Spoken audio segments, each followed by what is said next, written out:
जिसमें आज का टॉपिक है हमारा procedure of taking life insurance policy. चलिए शुरुआत करते हैं। पहला पॉइंट है selection of type of life insurance policies.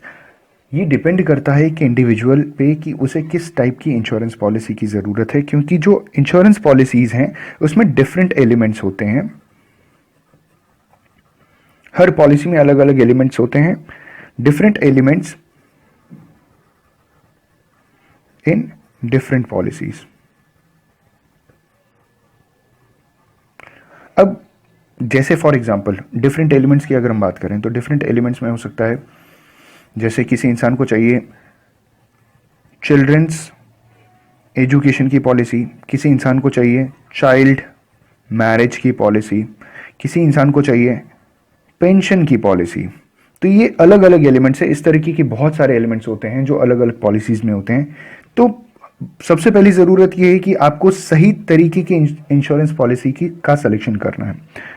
अगला पॉइंट बोला गया है filling up of insurance form. Insurance form के लिए बहुत सारी चीज़ों की ज़रूरत पड़ती है, बहुत सारी डिटेल की ज़रूरत पड़ती है, जिसे एक हिसाब से मटीरियल फैक्ट भी कहा जाता है।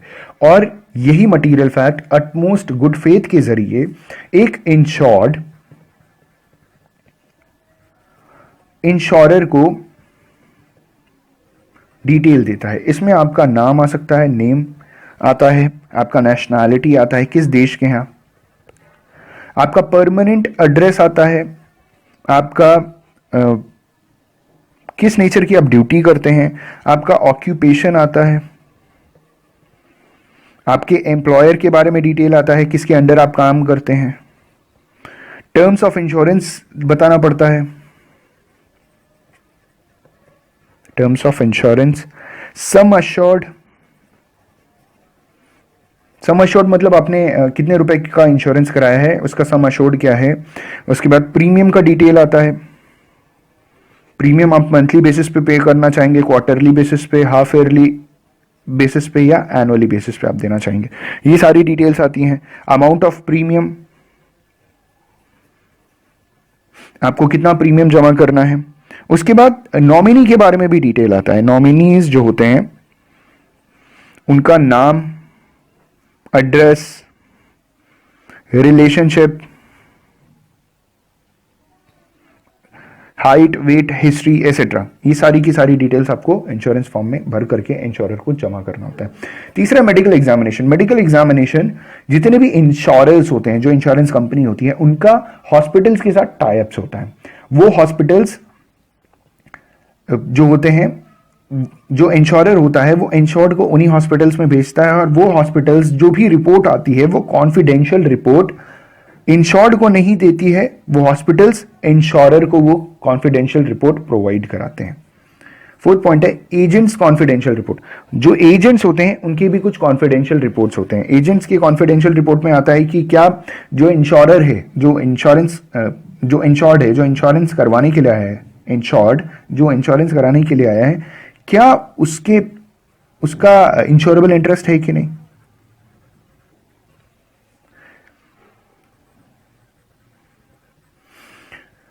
क्या उसके नॉमिनी का कंसेंट है कि नहीं, उसका जॉब क्या है, नेचर ऑफ जॉब क्या है, उसकी सैलरी क्या है, उसका बैकग्राउंड क्या है, कितने रुपए का वो सम अश्योर्ड लेकर के चल रहा है जिसका उसे इंश्योरेंस कराना है। ये सारी की सारी एजेंट की रिपोर्ट कंपनी के पास जाती है। अब होता क्या है कि मेडिकल प्लस एजेंट्स की रिपोर्ट कंपनी के पास जाती है, मतलब इंश्योरर के पास जाती है, और इंश्योरर के पास ये पावर होती है कि वो डिसाइड करे कि उस फॉर्म को एक्सेप्ट करना है कि नहीं करना। अगर सारी चीज़ें टर्म्स कंडीशन सही होती है तो इंश्योरर होता है उसे एक्सेप्ट कर लेता है, अगर नहीं होती है तो इंश्योरर उसे रिजेक्ट कर सकता है। प्रूफ ऑफ एज में आपका आधार कार्ड आ सकता है, आपका बर्थ सर्टिफिकेट आ सकता है, और स्कूल सर्टिफिकेट आ सकता है। ये क्लास 10th का जो मार्कशीट होता है उसमें डिटेल दिया रहता है। म्युनिसिपल कॉर्पोरेशन द्वारा जो बर्थ सर्टिफिकेट होता है उसकी बात हो गई, या पासपोर्ट हो सकता है। इन सारी जगह पे एज का प्रूफ होता है, इनमें से कोई भी डॉक्यूमेंट अटेस्ट कर दिया जाता है एज के प्रूफ के लिए। अगला payment of premium. Payment of premium decide कर लिया जाता है, मंथली बेसिस होगा, क्वार्टरली बेसिस होगा, हाफ ईयरली या एनुअल बेसिस पे। और ये भी डिसाइड किया जाता है कि कितना पेमेंट करना है, मतलब आपका जो प्रीमियम बनता है वो कितने का बनता है। जब ये सारी चीजें हो जाती हैं तो इंश्योरर जो है वो इंश्योर्ड को कहता है कि आप प्रीमियम सबमिट कर दीजिए। और द मोमेंट इंश्योर्ड ने प्रीमियम जमा कर दिया इंश्योरर के पास, तो जो रिस्क है इंश्योर्ड का वो इंश्योरर के ऊपर ट्रांसफर हो जाता है। कमेंसमेंट ऑफ रिस्क में यही बोला गया है कि ऑटोमेटिक ट्रांसफर हो जाएगा। लास्ट में जब सारी चीजें क्लियर हो गई तो जो कंपनी है वो इशू कर लेती है। इस कंडीशन को ऐसे भी समझिएगा कि मान लीजिए एक मिस्टर एक्स हैं जिन्होंने 5 लाख रुपए की पॉलिसी कराई है और आज डेट है 11 फेब 2018। आज दोपहर में उन्होंने 12 बजे इंश्योरेंस कराया और वो इंश्योरेंस कराने के बाद उन्होंने प्रीमियम भर दिया, सारे टर्म्स कंडीशंस फुलफिल करके फॉर्मेलिटी करके वो घर लौट रहे थे और मान लीजिए 12:30 बजे उनका एक रोड एक्सीडेंट हो गया।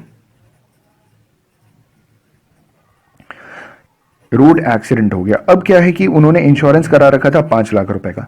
यहां पे जिस मोमेंट पे उन्होंने प्रीमियम भरा दोपहर के 12 बजे, उसी मोमेंट पे उस इंश्योर्ड का जो 12 बजे से रिस्क कवर शुरू हो गया इंश्योरर के ऊपर। आधे घंटे के बाद अनफॉर्चुनेटली उनका रोड एक्सीडेंट में डेथ हो गया। अब क्या है कि जो इंश्योरर है ये इंश्योर्ड के घर जाएंगे, पहले वेरिफिकेशन किया जाता है। हर एक क्लेम को देने से पहले इनका एक टास्क होता है कि ये वेरीफाई करते हैं। वेरीफाई करने के बाद इनका सारे टर्म्स कंडीशंस फुलफिल हो जाने के बाद ये क्या करते हैं, जो इंश्योरर कंपनी होती है उन्होंने देखा कि 5 लाख रुपए का सम अश्योर्ड था, तो यहां पे उनकी फैमिली को 10 लाख रुपए का पेमेंट किया जाएगा, क्योंकि एक्सीडेंटल डेथ में डबल बेनिफिट होता है, इसे कहते हैं डबल एक्सीडेंटल बेनिफिट। तो इस हिसाब से इंश्योरेंस कंपनी काम करती है। ये